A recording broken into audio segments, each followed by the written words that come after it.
Good morning, everyone. Happy Mother's Day. Welcome to Archie Thinker. Again, I'm Rocky Hanish. And today I thought I would go through a little bit of a drawing exercise abstractly to think about partly how we think about design space, graphing metrics. I like to make these kind of abstract graphs sometimes to try to eke out ideas. Sometimes it's like a visual essay. Sometimes it's like an exploration of something. But yeah, due to a few technical glitches this morning, trying to switch between cameras, it took me a while to get set up. Working out some processes for these videos as I move along. Thank you all for following along and listening and watching. It's really interesting to hear your feedback and your comments. Um, I think in some ways, being open to that is a really fantastic part of the internet experience. And I really encourage people to, kind of, if you have thoughts, if you have questions, or if you'd like me to cover a specific topic, please do mention it in the comments and follow and like and subscribe. So I will go and read a small excerpt from this book, which is Mark Allen Hewitt's book, Draw in Order to See. It's a book I recommended to my students. It's a really fantastic resource about um, drawing, representation, the history of drawing, cognitive processes of drawing. A really wonderful resource with all kinds of in-depth information. So I highly recommend it. If you'd like to take a look on, I recommend a website called bookshop.org. They don't sponsor this channel, but it's a really fantastic website that donates proceeds to local bookstores and things like that. So highly recommend doing that. A couple ideas in my notes here that I wanted to cover before getting into the sketching was this idea of semiotics. Let me Google the definition just to have it on hand. Semiotics is the study of signs and symbols and their use or interpretation. I think that's a really interesting word and an interesting notion that we interpret signals, that we interpret meaning in things. For example, gosh, like the first video where I had the box of chocolates, right? You can think of Forrest Gump. Our mind makes these jumps, makes these links, and it's so fascinating to me how that how memory serves us to do that kind of thing. So, moving forward into the next videos, I'll try to both broaden and get more specific around some of these topics in order to explore them further, explore through drawing. Maybe even eventually I'll get an overhead projector and have a tracing light show or something, who knows. So it's pretty exciting. Kind of circling back to some processes about drawing, I think it's good to get warmed up. You kind of want to do a little stretch, get your body in place, feel where you are. It's always good to kind of reconnect and ground yourself a little bit. Um, Drink plenty of water. Experiment with format. Maybe there's ways to think about drawing. I always try to carry a sketchbook with me. When you're in a specific place, it can really change the context of what you're drawing and how you think about it. Um, so yeah, just a couple ideas before getting started with the reading, and we'll move on to that now. So thanks for joining. So I'd like to read a short excerpt from Mark Allen Hewitt's book, Draw in Order to See. There's a really brilliant chapter in here, a book I'm just getting into, called Monkey See, Monkey Do. Monkey see, monkey do. This common adage is the basis for all sorts of negative stereotypes about mimicry, copying, imitation, and a general lack of creativity in contemporary society. It is also the basis for one of the most important discoveries in neuroscience, canonical or mirror neurons.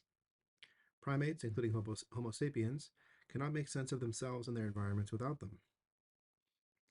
In the early 1900s, a team of scientists at the University of Parma were metering neural responses in macaque, I don't know how to pronounce that, macaque monkeys, I believe, as their brains processed various kinds of visual scenes and stimuli.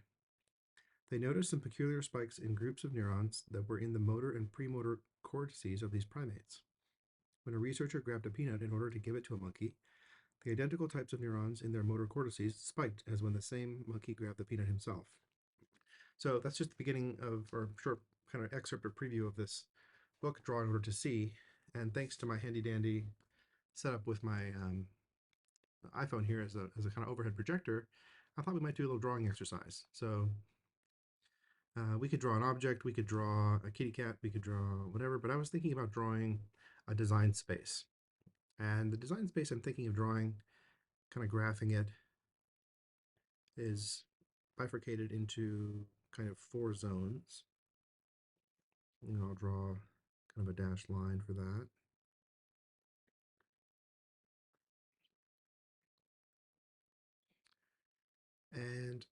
Excuse me.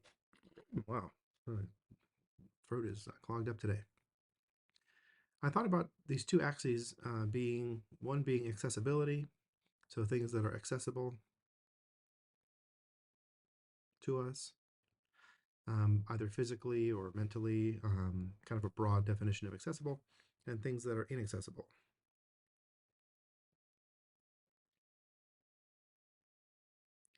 on the lower part of the page. I hope you can see this okay. On the other axis, we might have something to do with space or virtual space, even. So I'm going to say it's something like spatialized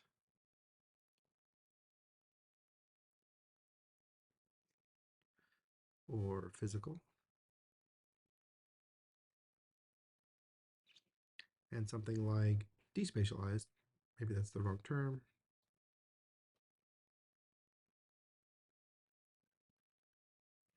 or virtual.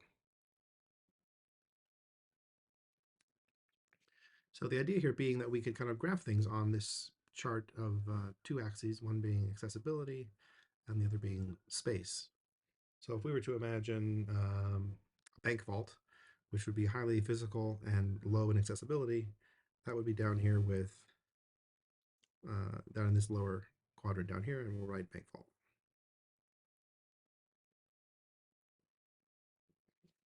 Whereas if we think of something with high accessibility that is highly virtualized, we might think of a platform like Instagram.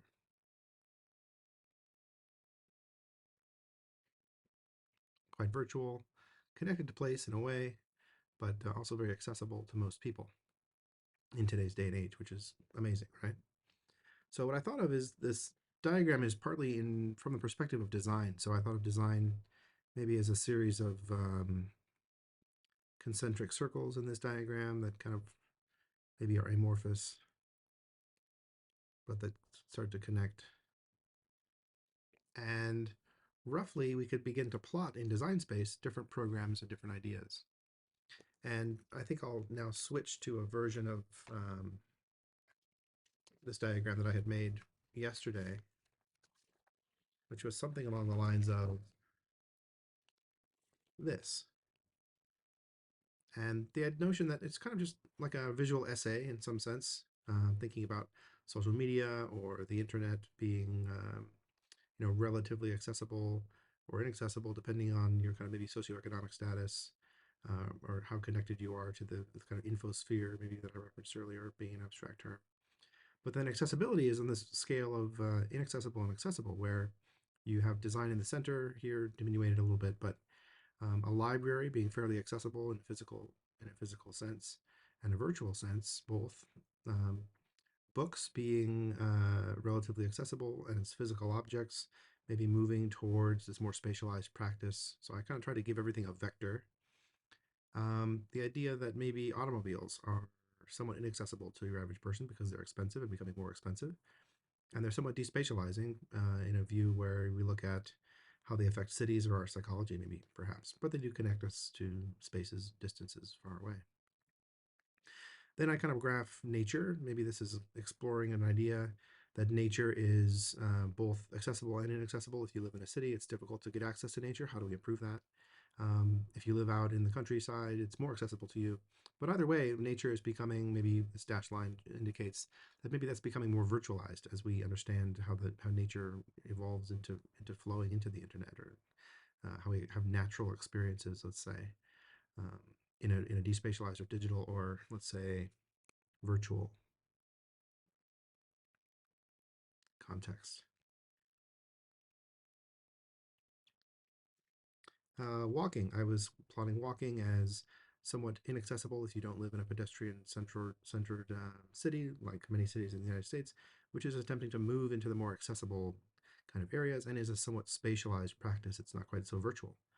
Um, Something like housing. Housing as a movement for affordable housing, or housing as dwelling, is very spatial. It's where we dwell. It's where we understand space that we live in, the cities that we live in. And it is both accessible and inaccessible, slightly more inaccessible as of late, which is a scary kind of notion.